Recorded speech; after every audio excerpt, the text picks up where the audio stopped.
अस्सलाम वालेकुम, मैं हमारी अली, आप देख रहे हैं मेरा चैनल। रजब बट के इल्ज़ामात तमाम के तमाम झूठे साबित हो गए। ईमान का वॉइस नोट सबूत, दिल दहला देने वाली कहानी दूसरी साइड से निकल के आई, जिसको सुनकर आपके रोंगटे खड़े हो जाएंगे। ईमान की आंखों में आंसू। मैं कभी तसव्वुर भी नहीं कर सकती थी कि रजब बट मुझे तलाक देगा।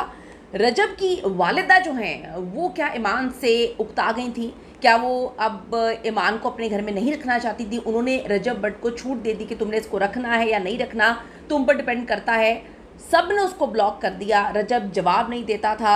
तलाक से पहले क्या कुछ होता रहा। ईमान ने बहुत ज़्यादा सबूत जो है, सॉलिड सबूत इस वक्त सहाफ़ी को दिए, और जो रजब बट है वो पूरी दुनिया के सामने एक्सपोज हो गया। रजब बट अपना 11,000 सब्सक्राइबर्स के जाने पर रो रहा है, और ईमान ने तो मेरे ख्याल में इसके मिलियन सब्सक्राइबर्स अब इससे छीनने का प्लान बना लिया, क्योंकि ईमान के पास ऐसे ऐसे सबूत हैं। जो बातें इसने पॉडकास्ट में बैठ के की थी वो सब झूठी साबित हो गई, एक एक बात झूठी साबित हो गई। तलाक के पेपर्स जो है वो किसके कहने पे भिजवाए? ईमान की जो सास है, रजब की माँ, और रजब की बहन का इस घर को तोड़ने में कितना बड़ा हाथ था। रजब पहले दिन से इस शादी को चलाना नहीं चाहता था, और माँ जी को और जो गज़ल साहिबा हैं उनको भी एक आंख नहीं भाती थी, क्योंकि जो मस्कीन समझकर ये लोग लेकर आए थे वो इतनी मस्कीन नहीं निकली। वो अपने हक़ के लिए आवाज़ उठा रही थी, वो अपना हक़ मांग रही थी, जिसका इन माँ बेटी को बहुत दुख हो रहा था। क्या सबूत सहाफ़ियों को दिए, सुनकर आपके भी रोंगटे खड़े हो जाएंगे। कहानी का दूसरा रुख बहुत हॉरेबल है। अभी तो 11,000 लोग गए हैं, अभी तो मिलियन सब्सक्राइबर्स जाने का जो है अंदेशा भी नज़र आ रहा है। रिक्वेस्ट है चैनल को सब्सक्राइब करें, हमें इसकी ज़रूरत है। वीडियो को आखिर तक ज़रूर देखिएगा। अब बात यह है कि शहरियार साहब एक यूट्यूबर सहाफ़ी हैं, वो जाते हैं ईमान के घर और ईमान की साइड की स्टोरी जो है वो लेकर आते हैं। ईमान की साइड की स्टोरी अभी तक उसका भाई ऑन जो है दुनिया के सामने रख रहा था, उसने ख़राब ही किया सारा मामला। हमने देखा है ऑन ने गंदी घोला है, ऑन ने सारे मामलात को बुरे तरीके से ही ख़राब किया। और दूसरी तरफ रजब बट जो है उसने सबको मिला के किस तरह से गेम खेली है।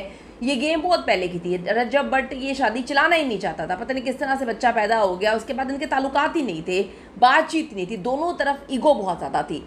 अब जी ईमान की तरफ की पूरी कहानी, इल्ज़ामात के जवाबात, और दूसरी तरफ की हकीकत जो बहुत खौफनाक है वो शहरियार साहब ने जो है वो रखी है। शहरियार साहब ईमान के घर का दौरा किया, वहाँ ईमान उसकी वालदा खाला मौजूद थी। मुलाकात ऑफ कैमरा हुई, जहाँ शहरियार साहब जो हैं वो बहुत ज़्यादा करीब थे रजब फैमिली के, क्योंकि रजब बट का उन्होंने इंटरव्यू लिया था, इनके घर भी आना जाना था। और वो कहते हैं मैंने बहुत कोशिश की कि तलाक ना हो, लेकिन रजब बट जो है उसने झूठे इल्ज़ामात लगा के इस तलाक को जो है वो देना ही देना था, आज नहीं तो कल। फिर भी हम चाहते हैं कि मामला ठीक हो जाए। वो कहते हैं कि ईमान जो है उसकी आंखों में गम था और वो तकलीफ़ में नज़र आ रही थी। खाला और वालदा भी उदास थी। पता नहीं वालदा उस वक्त जो है क्यों इतना बढ़ बढ़ के बोल रही थी। जब ईमान का बेटी का घर ख़राब हो रहा था उस टाइम जो है वो थोड़ा सा झुक जाते, यानी कि इतने ग्रुप्स और जो कहानियाँ रजब बट सुना रहे उसमें से कोई 1-2% तो सही योग ही लोगों ने लिखा। शहरिया ने कहा घर का माहौल बहुत अफसरदा था।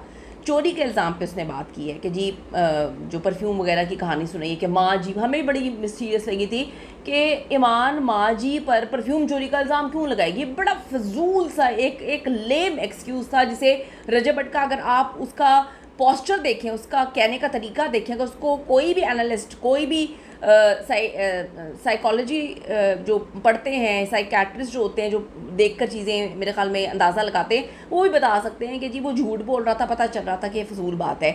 ईमान ने कहा ये मुकम्मल झूठ है। वो कहती हैं कि जी मैं क्या माँ जी पर परफ्यूम चोरी का इल्ज़ाम लगा सकती हूँ, आप खुद सोचें। ईमान ने कहा जब वो रजब पर मुकम्मल यकीन रखती हैं, जल्द ही जो है वो एविडेंसेस और वॉइस नोट्स जो है वो पेश करेंगी। अच्छा ज़रा ये सुनिएगा। उनके साथ ये सवाल किया कि आपके ऊपर चोरी का इल्जाम लगा है, रजब बट ने लगाया, तो उन्होंने ये कहा कि क्या मैं माँ जी के ऊपर एक चोरी का परफ्यूम चोरी का इल्जाम लगाऊंगी। मुझे इतना ज्यादा अफसोस हुआ कि मेरे खावंद ने मुझ पर ये इतना इल्जाम, मेरे पर ऐसा इल्जाम लगाया, मैं क्या ऐसा कर सकती हूँ। यकीन माने कि मुझे उनकी बॉडी लैंग्वेज से ये चीज महसूस होगी कि ये बॉडी लैंग्वेज बता रही थी कि रजब बट जो है झूठ बोल रहा है, उसका कोई और प्लान है, बस उसने कहानियाँ घड़ी हैं। अच्छा, ख़र्चा रोकने का इल्ज़ाम। रजब ने कहा था कि 2 माह ख़र्चा मैंने बंद किया है, क्योंकि किवान को तो 20-25 लाख की सलामी मिली है। ईमान ने कहा ये सरासर झूठ है, उसके पास जो है रसीदें मौजूद हैं। जैसे अली सिग्मा मोटर्स वालों ने 1 लाख दिया था मेरे बेटे को, चौधरी साहब से ने 1 लाख रुपया दिया था मेरे बेटे को, दीगर दोस्तों ने जो बाहर से आए थे 50,000 रुपये ईमान को दिए थे, और इनमें 25 लाख की तो कोई कहानी है ही नहीं। यानी कि जो बंदा अपने बेटे का ख्याल नहीं कर रहा, फ़िरोज़ खान आपको याद है कितना कमाता था, उसने कितना अपने बच्चों के लिए तंग किया है, अपनी बीवी को पैसे ही नहीं देता था। यही हाल है, 2 महीने से आपने ख़र्चा रोका हुआ है। ये तो बस मुझे समझ नहीं आ रही ऑन सारा गंद जो है ना वो लेकर क्यों आ गया टेलीविज़न के ऊपर, सोशल मीडिया के ऊपर। रजब भट्ट तो चाहता ही था कि ये गलती करें, और ऑन ने पकड़ के अपनी बहन का घर तबाह करने में और उनकी वालदा ने कोई कसर नहीं छोड़ी, कोई कसर नहीं छोड़ी। फिर कार ख़रीदने और दीगर इल्ज़ामात के हवाले से ईमान ने बताया कि रजब जो है ख़ुद भी सोशल मीडिया से कमाता है, उसको पता है कि जो मेरा भाई है उसने सोशल मीडिया पे कमाना शुरू किया, और फिर उसने अपनी पुरानी कार बेचकर पैसे मिलाकर उसने सेव किए हुए थे, उसने डाला ख़रीदा।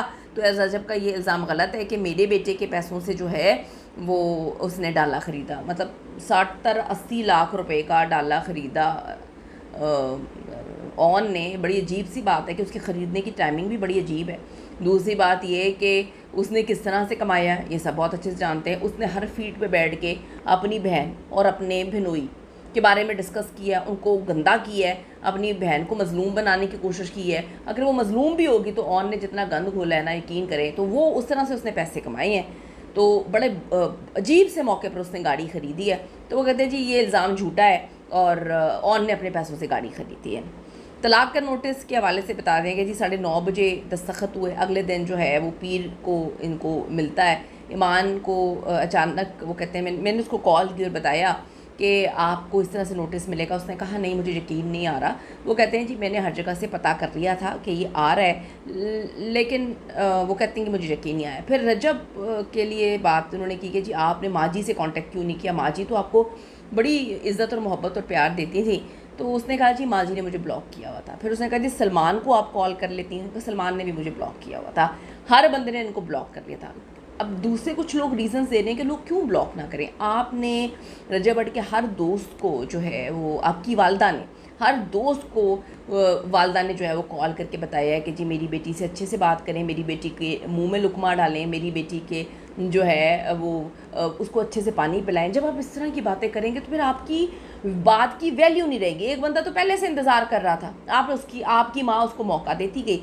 तो उन्होंने कहा कि जी अब देखें वैसे कितनी ज़्यादती वाली बात है कि रजब भट्ट की अपनी भी बहन है। मैं कहती हूँ लोगों को शर्म नहीं है। रमज़ान के मुक़द्दस महीने में आपने नोटिस भिजवाया है, एक बच्ची को तलाक दे दी है, जो भी उनके मामलात हैं। आपने इस तरह से अपने बेटे का भी ख्याल नहीं किया, खौफनाक तरीके से आपने एक मुक़द्दस महीने में उसको तलाक भिजवाई है, और आप पार्टियां करते फिर रहे हैं, आप सेलिब्रेशंस बनाते फिर रहे हैं। आपको 11,000 सब्सक्राइबर्स के जाने का गम है, आपके बेटे की ज़िंदगी बर्बाद हो रही है। आप ये नहीं देख रहे कि वो अपने मामू के सर पे पलेगा, वहाँ पे पलेगा, किस तरह पलेगा। बड़ी अजीब सी बात है। ये सुने आपका किया, उन्होंने कहा कि उन्होंने मुझे ब्लॉक कर दिया था। आप चेक करें मैं उनसे कैसे रब्ता करूं। वो माजी की मैंने कहा सलमान से रब्ता ड्रामेबाजी है, वो तो मतलब उनको बताती। उनका मुझे उन्होंने भी ब्लॉक किया, सब ने ब्लॉक कर दिया था। रजब भट्ट मैसेज देखता था, जवाब नहीं देता था, यानी कि ईगो दोनों की थी। उन्होंने रिश्ता ख़त्म किया। बेटे केवान का मामला, केवान के कपड़े, तहाई फीडर बॉटल, सैनिटाइजर्स वगैरह रजब के घर छूट गए थे। उन्होंने कहा जी सारे गिफ्ट्स जो हैं वो बच्चे के कपड़े पुराने हो गए। ये कौन बता रही है? ये अभी तलाक का नोटिस आया नहीं है। नोटिस आने से पहले ये जो सहाफ़ी हैं ये इनके घर गए हैं, क्या कहते हैं, जो ईमान के घर। अभी नोटिस आया नहीं है तो ईमान ने सैनिटाइज़र तक की कहानी जो है वो सुनाई है उनको, और उसके बाद में तलाक आई है। तो अब वो कहते हैं जी अब कुछ भी नहीं है। रजब ने झूठी कहानी सुनाई जब इन्होंने कहा मैं बेटे से मिलने आ रहा हूँ, तो मैंने कहा जी अब आने की ज़रूरत नहीं है। इस पर तो खैर उन्होंने जस्टिफाई नहीं किया, ये कहानी नहीं, पूरी बात नहीं बताई कि आपने क्यों कहा कि जी आने की ज़रूरत नहीं है। लेकिन वो कहती हैं जी मेरे पास एक वॉइस नोट है कि आपका बेटा है, दरवाजे हमेशा खुले हुए हैं, आए घर बैठे हैं, हम बैठ के बात करते हैं, मसले का हल करते हैं। लेकिन वो कहती हैं कि जी इन्होंने, मैं सब कुछ बताऊंगी, मैं सब कुछ। अब मतलब आप अगले पॉडकास्ट के लिए तैयार रहें। रजब भट्ट के 11,000 सब्सक्राइबर्स गए हैं, यहाँ पे मिलियंस भी जाएंगे, 10 लाख भी जाएंगे। तो रजब भट्ट को अब तैयार रहना चाहिए। ईमान काफ़ी जज्बाती हैं। वो कहती हैं जी मुझे यकीन नहीं आ रहा, मुझे आज भी यकीन नहीं आ रहा कि रजब भट्ट ने मुझे तलाक दे दी है। लेकिन मैं ये बात बोलूँगी कि आपको यकीन क्यों नहीं आ रहा कि रजब भट्ट आपको जो है तलाक देगी। आप अपने घर में जाती नहीं थी, उनके रवैये अगर बहुत बुरे थे, आप कहती हैं इतने बुरे थे, उससे सब झूठ बोला, आपने खुला क्यों नहीं ले लिया, आपने क्यों अपने आप को इस रिश्ते में बांध के रखा, मुझे समझ नहीं आई उन लोगों ने बच्चा क्यों पैदा किया। तो ये दूसरी साइड की स्टोरी है जहाँ पर कहानी खुलकर सामने आई है कि भाई रजब भट्ट ने बैठकर सिर्फ झूठी कहानियाँ सुनाई। आपको क्या लगता है, ईमान झूठ बोल रही है रजब भट्ट? अपनी कीमती राय दीजिएगा। See you in the next video.